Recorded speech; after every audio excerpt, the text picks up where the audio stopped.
Esther this morning. And while you're turning there, I've heard a couple people pray this morning, thanking the Lord for the sunshine, and it's nice. But you've always got sunshine in here. These little ones running around. And this class called the Sunbeams that they're part of, did I hear that correctly? So it's, matter of fact, it's kind of encouraged me. At some point, I think I'm going to work on a message about little ones. I noticed when we were going through the passage in Genesis where Joseph was forgiving his brothers, he tells them that he's going, don't worry, I'm not going to hold this against you, and I'm going to take care of you, and then it says, and your little ones. Now, he could have just said you, and that would have included everyone. And then I was reading in Ezra, where Ezra is about to, he's taking all these people and all these possessions back to Jerusalem. He's going to be passing through the territory where bandits are. And there's real trouble. And he declares a fast. And they're basically asking God to protect them. They don't have any soldiers, and no protection. They just have to trust God. And he says because he was concerned for the people and the little ones. He points out these little ones. Of course, Jesus, loves not only children, but in Luke's account, it also says that he was even holding infants. I mean, it just singles out children and infants both. So, of course, as a grandpa, and many of us here know what that's like, just the blessing of children and grandchildren. So, great for the sunshine outside and the sunshine inside, aren't we? Well, this message, I believe, is hopefully will be a word of encouragement and inspiration, but also a word of challenge, because we are living in a time where it already is in parts of the world, and it already is here as well. It's going to become increasingly more of a challenge to be a Christian, and it's going to take courage. So this is a message about courage and boldness and trusting God and realizing that it's what we do as God's people that's going to make a difference in the days ahead. Esther, it's kind of like Cody in Sunday school talking about the prodigal son. This may be a story that many of you are familiar with, but I want to go through the story with you. And it's an interesting book because as you read through the book of Esther, you will not find one direct reference to God. His name is not mentioned in this book. But you'll see in the story, he's obviously very active in the story. But the story takes place when the Jews are in exile in Persia, and it begins by talking about the king Ahasuerus, and it's a tremendous kingdom. It says that it stretches from India to Ethiopia, has 127 provinces, and it begins, the king is having a big banquet basically to show off his wealth. He has nobles there, officials there, military leaders there, and the banquet's going on. The wine is flowing freely. About 7 days into this banquet, he calls for Queen Vashti to come, and she refuses to come. Now that infuriates the king. He has her removed as queen, and he has her banished from his presence, and he's just very upset about the whole thing. And eventually his anger subsides, and his servants say, we've got an idea, let's find a new queen. Let a search be made. And so they bring all these maidens under the care of a man named Haggai, and one of those maidens is a young Jewish maiden named Esther. Now Esther's parents had died, and her relative Mordecai had raised her basically as his own daughter. And he's kind of keeping tabs. He's getting as close to her, and words being back and forth. He's checking on Esther to see how she's doing. Well, she wins the favor of everyone, including the favor of the king, and she then becomes the new queen. Now, when you get over to the end of chapter 2, Mordecai who again is near the king's gate, he's trying to be as close to Esther as he can, he overhears a plot between two men who they're plotting to assassinate the king. Mordecai gets word to Esther, this is what's going on. Esther gets word to the king. The king has it investigated. They find out it's true. And so he has these two men dealt with. All that is recorded in the book of the Chronicles of the Kings and his history. And then you come to chapter 3 and we learn about Haman. Now, Haman is one of the king's officials, but the king elevates him higher than all the rest. And to the point that when Haman is passing by, people bow before him to show reverence for him, except for Mordecai. Mordecai will not bow before Haman. That infuriates Haman. And Haman decides he's going to deal with this by not only killing Haman, but by destroying Haman's people, the Jewish people. Now, up to this point, Mordecai has told Esther, don't reveal your family background, don't reveal your nationality, don't let these people know that you're a Jew. So she's not done that. Haman doesn't know that. But he knows that Mordecai is a Jew, and he despises Mordecai, and he decides he's going to kill all these people. So they cast lots, they select a day, Haman goes before the king, and he basically tells the king, there's a people that are not in your best interest to tolerate. Let's destroy them. The king agrees. A decree is issued. Notice the decree, by the way. This is in chapter 3, verse 13. It says, and letters were sent by post to all the king's provinces to destroy, to kill, and to cause to perish all Jews, both young and old. Here's little children also, whole different light, obviously. Little children and women in one day, and then it gives a date that is to happen. You know, as I've thought about that, if you would cause all of the Jews, if you would destroy them all, wouldn't that take care of all of them? But notice the intensity of this. Kill them, destroy them, kill them, and cause them to perish. This is unbelievable hatred toward the Jewish people. And if you think of recent history, Dave Butts, he shared one time, he thinks a good book title on anti-Semitism could be From Haman to Hitler.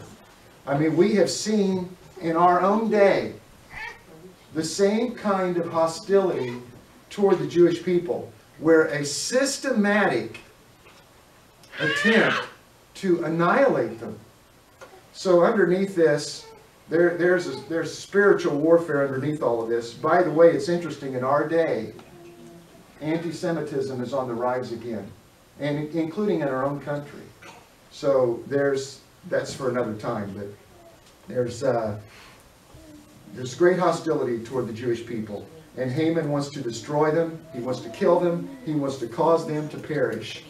And that, of course, that goes out through all the empire. And when you come to chapter 4, Mordecai hears about it, other Jews hear about it, and it says at the end of verse 3, there's great mourning among the Jews, and fasting, and weeping, and wailing, and many lay in sackcloth and ashes. The day is coming when they're going to be destroyed, and they're not going to do anything about it.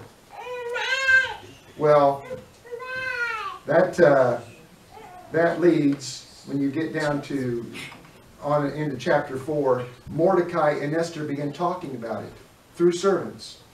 And Mordecai gets word to Esther, and he says, Esther, you have to say something to the king.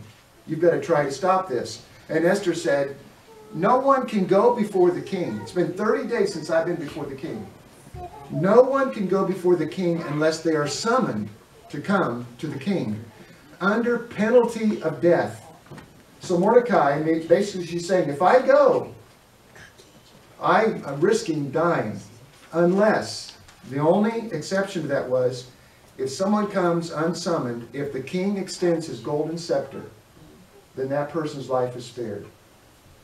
And Mordecai, this is really the key. Let me read to you verses 13 through 17. This is the key to the book.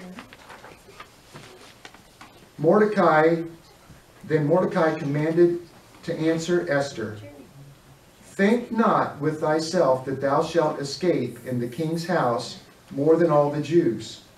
For if thou altogether holdest thy peace at this time, then shall there enlargement and deliverance arise to the Jews from another place. But thou and thy father's house shall be destroyed, and who knoweth whether thou art come to the kingdom for such a time as this? Now before I go on, you see Mordecai's confidence? He's saying, Esther, I understand what you're saying. And if you don't intervene right now, God is going to raise up somebody. Because he knew God's faithful, God's going to protect his people, deliverance is going to come. But Esther, in the process, you're not going to be spared. Your family's not going to be spared. The Jews are not going to be spared in your household. But God is going to take care of this and somehow. And who knows, Esther? It may be that God has put you where you are for such a time as this. Now, had God done that? Absolutely. And Mordecai's recognizing that. Esther is not queen by accident. She's there because God has put her there for this time. So then Esther, now that is a lot to ask though, isn't it, of a woman? We want you to go before the king. We want you to risk your life and try to save your people. You know, I've shared before, God can do anything with someone if he can trust them. Is that right? I mean, God is not limited in what he's able to do through you, through me, through this church, if he can trust. Because it's not our power, it's God's power at work. It says in Ephesians 3:20 that God is able to do exceeding abundantly beyond anything we can ask or think, according to his power that's at work within us. I mean, what could God do? Could God do this through Esther? Absolutely. And so, this is what Esther does. She gives this reply to Mordecai in verse 16. Go gather together all the Jews that are present in Shushan, and fast ye for me, and neither eat nor drink 3 days, night or day. I also and my maidens will fast likewise, and so will I go into the king, which is not according to the law. And if I perish, I perish. Now she's not mentioning God here, but she's basically saying we need God's help. We have to fast. Fast with me. We're going to fast. We'll take 3 days, and then with God's help, I'll go in. And she still knows she's risking her life. If I perish, I perish. I'm going to give it my best shot. Here I am. I'm going to try. That's courage and boldness. And so, on the third day, Esther goes in before the king. Thankfully, he extends his scepter. And he's very gracious to Esther. And he asked her, you know, what is it that you want? Up to half my kingdom I'll give to you. She doesn't tell him then what she wants. But she says, would you come to a banquet I've prepared? You and Haman. And so Haman and the king go to the banquet. And what's the request? And she said, well, I won't tell you now, but I'm preparing a banquet tomorrow. If you come, I'll tell you then. And I want Haman to come as well. Haman leaves. Haman is on cloud 9. Not only does he have the king's favor, he has the queen's favor. She's asked him to one banquet. She's asked him to come to another banquet. So he's on his way home.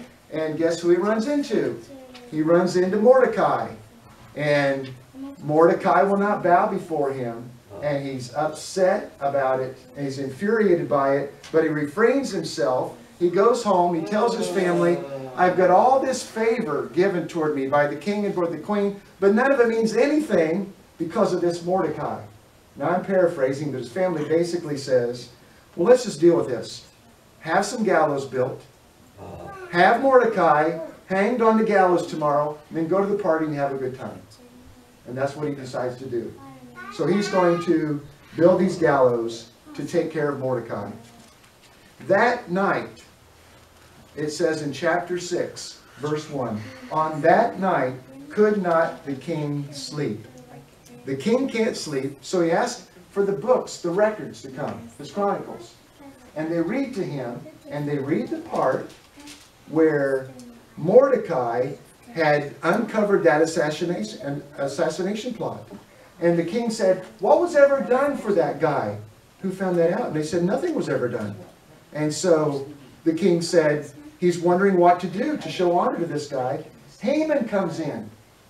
Now Haman's coming in to ask permission to hang Mordecai.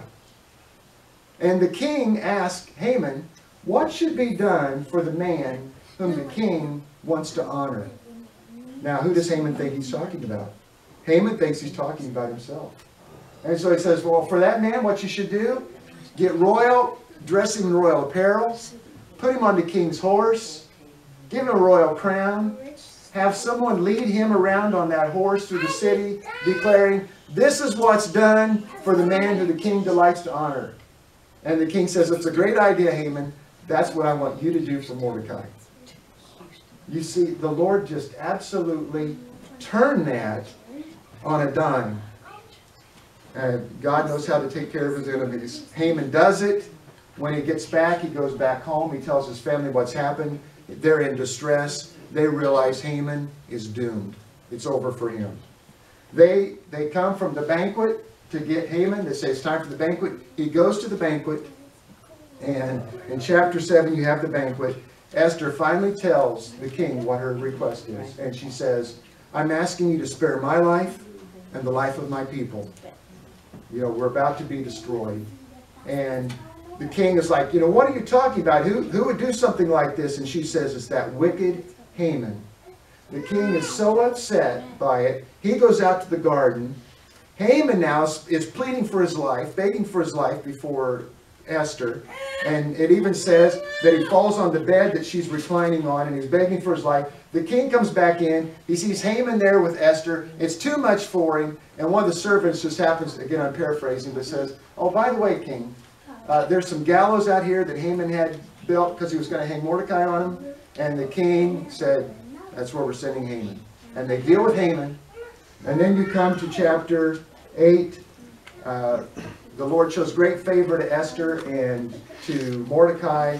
They give Esther Haman's estate. Mordecai is put in charge of it. A new decree is issued that on that day, when all the Jews are to be destroyed, on that day, the Jews can defend themselves. And they wind up triumphing over their enemies.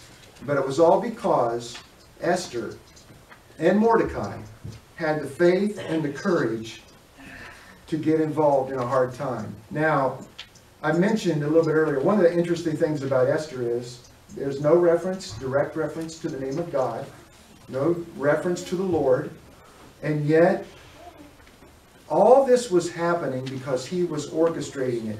Haman's plot to kill the Jews did not catch God by surprise.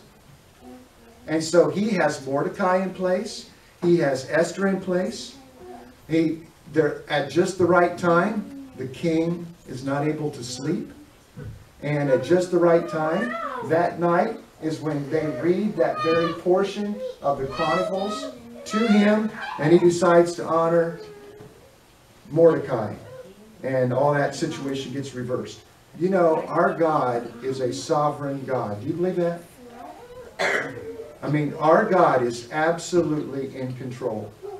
He's in control of kings. He's in control of nations. He's in control of this church. He's in control of your life. You know, I look at it here and I think of Psalm 139. It says in the Bible that we are fearfully and wonderfully made. That's in Psalm 139.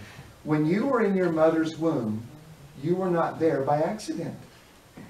You are the creation of God. God fashioned you together, and he has brought you to this point. Now, we're all different kinds of people. I mean, there's young, there's old, there's male, there's female. Some of you are very outgoing. Some of you are more introverted. I mean, there's just a whole range of people, but every person here is here by the design of God. And God is sovereign over all these things. And God is always working out his purposes. We're reading a story about Esther, but the same thing, different circumstances, it's happening today. God is still at work. Jesus says, my Father is always at work even to this day. God is still carrying out his purposes, and those purposes ultimately are all wrapped up in Christ. But God has purposes, and he's working toward them, and he's wanting to include us in them. Now, those are God's purposes, but he works through people. And so it took Mordecai and Esther to step up to the plate at that time in courage and boldness and do it. What I'd like to do, I'm not going to do this, I'd like to go through just a whole bunch of people from the Bible. Some of them are very prominent, some of them are behind the scenes, but you have person after person after person who prayed, who worked hard, who had faith, who did this for the Lord, and God did incredible things through them. There are people like Joshua who made a decision, as for me and my house, we're going to serve the Lord. It's Ruth who says, your God, to Naomi, will be my God. It's Isaiah who said, here am I, Lord, send me. And again, it just goes on and on. But I want to share a story. You know, you think of Esther, she's in this prominent place. I want to share another story with you about somebody who was in a very behind-the-scenes place. Have you ever heard, and this gal was from Casey. Have you ever heard the story of Lizzie Johnson? My wife puts together every month a missions biography for the paper that we work with. And here recently she was reading this story about Lizzie Johnson. And one of the things that caught our attention was that she was from Casey. And we've done some more reading on it. This starts she was born in 1869 in Casey. And when she turned about 13, she was about 13 years old, she was found out that she had an illness that affected the bones in her spinal column. And basically, by the time she was 20, she was an invalid. And they told her that they basically had to put her in bed. She was not, if she bent her back, they thought it could kill her. So for the rest of her life, she lived till she was about 40. She was in bed and could not lift her head even more than 3 inches. And she was in constant pain. I mean, this is a hard story for a young woman. And as she is there suffering, she has, along the way, she's become interested in missions. She had heard through the missionary William Taylor. Some of you may know that name if you're familiar with Taylor University in Indiana. He was a missionary at that time in Africa. And she had heard that for $50 you could redeem a girl out of African slavery. And so she decided she was going to try to do something about that. And her idea was, I'm going to make a quilt, and I'm going to sell this quilt and use that money to try to help redeem one of these girls. So with the help, her dad helped. They built some kind of a stand on each side of her bed so she could get her arms up. Her mom held the patches for the quilt, and Lizzie sewed them. And she finished this quilt, and for 13 years, it says, no one bought the quilt. It stayed folded up in the corner of her bedroom. And in 1904, I'm going to find this, I want to read this to you. In 1904, Bishop Warren, who was a Methodist missionary in India, was in Chicago at a conference. And there were all these people at this conference coming up to him and saying, don't return to India without visiting with Lizzie Johnson, who loves missions. He doesn't know her story, but he took a night train from Chicago to Casey. He got there in the morning, he found directions to her house, and he went to her house, and this is what he writes. I entered a neat little room and found it heavily curtained so that only the faintest light could get through. There I saw the face of a woman who was lying upon the bed, marked with such pain as I had never seen before nor since. And Lizzie shared her story with me. When I looked into that suffering face and thought of that quilt lying in that room unused for 13 years, it broke my heart, and I feared that I wept like a child. I asked if I might borrow the quilt. I had my ticket in my pocket and was to start for India within 3 weeks, but everywhere I went, whether in the rain or hotel, in private house or public audience, I told the story and shook out the quilt and said, now to the extent of your sympathy with Lizzie Johnson, put something on this quilt. Before I sailed to India, I mailed Lizzie her quilt, and instead of $50, she had $600 to give to missions. He also writes that during those 13 years when it seemed like to Lizzie that her quilt project had failed, she didn't give up or surrender, but devised another method of raising money by which she became widely known. She had printed beautiful ribbon bookmarks with choice quotations of scripture verses which friends sold thousands of all over the world. Before she died, Lizzie had raised $24,000 for missions work. This is in the early 1900s. Now, lots of stories. One of the stories that I read about just people whose lives were touched. There was a boy in Japan who, through the money that she had raised, was selected to go to one of the Methodist mission schools there. He thrived, excelled. Eventually, he came to the United States, where he went to go to college, get higher education. He went back and became the president of a Methodist mission school in Nagasaki. And when the atom bomb hit Nagasaki, there were 1,700 girls that he was over in that school. 350 of them died. His wife died. He himself was severely injured. But eventually, when the war was over, in an effort to bring reconciliation and peace, he came back to the United States. And one of the places he stopped was Champaign. And this, when I'm reading the story, this is what caught my attention. It says, quite by coincidence, Lizzie's younger sister Alice was in the audience that day. Those two met. He found out who she was. He was overcome. And he said, you know, would it be possible for me to go to Casey and put flowers on her grave?